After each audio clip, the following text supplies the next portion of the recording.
Today I'm going to be making a video.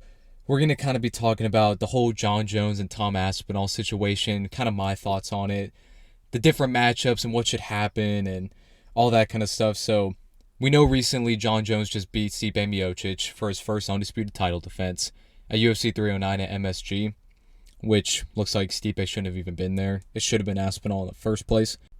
And it seems like Dana and the UFC brass, they all want Jon Jones versus Tom Aspinall. And they've been saying, which it is true, it'd be the biggest heavyweight title fight ever in UFC history.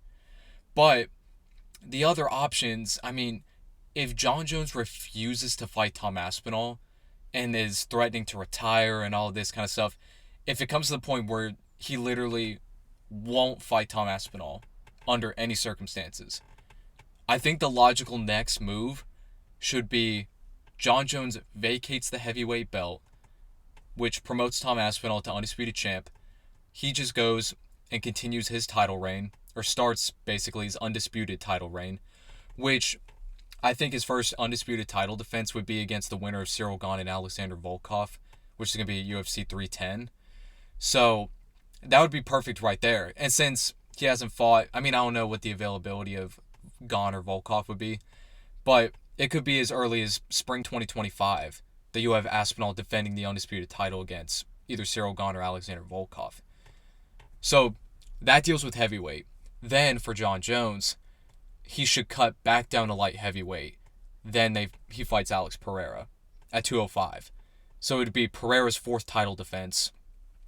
I think if the Aspinall-Jones fight won't happen, I think that's the logical kind of matchmaking.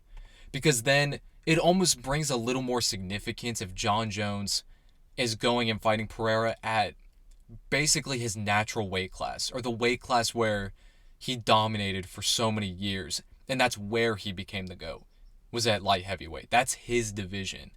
So it'd also be more significant for Pereira, because one, if he beat, it would almost be like he's beating a better version of Jon Jones, the best version of Jon Jones at light heavyweight. So I mean, if Pereira could beat him, he would undoubtedly, I think, be the GOAT if he could do that. Even though it's not like people were saying before, if Pereira went up to heavyweight and tried to get a third belt and beat Jon Jones, I still think if it was at light heavyweight and Pereira beat him, he would be the GOAT. So I think that could be a real option if Jon Jones refuses to fight Tom Aspinall, which I don't think that's what should happen. But it sounds like if he's refusing, that could be a good move. Like, that kind of would give everybody what they want. Everyone would win. Then, I mean, another logical option is simply just Jon Jones retiring. So then Pereira continues his reign. He fights Ankalaev. Aspinall has his undisputed title reign. So those are kind of the options that I think are logical. And it's really going to be one of those three options.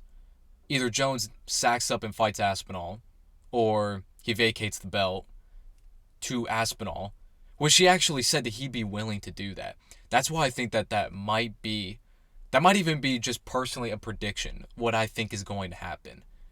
Because Jon Jones said before that he'd be willing to vacate the belt to fight Pereira, which Aspinall, I think Aspinall is more worried about getting the undisputed heavyweight title than getting a fight with Jon Jones.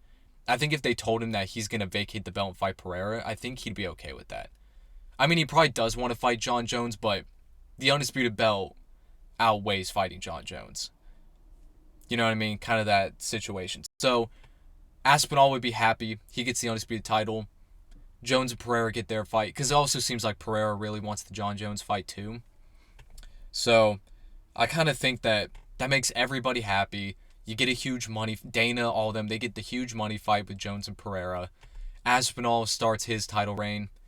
So those are just kind of my thoughts. A little bit of a shorter video today, but I just kind of wanted to talk about it, because this is all kind of what I was thinking as, you know, the post-fight press conferences and seeing everything that happened.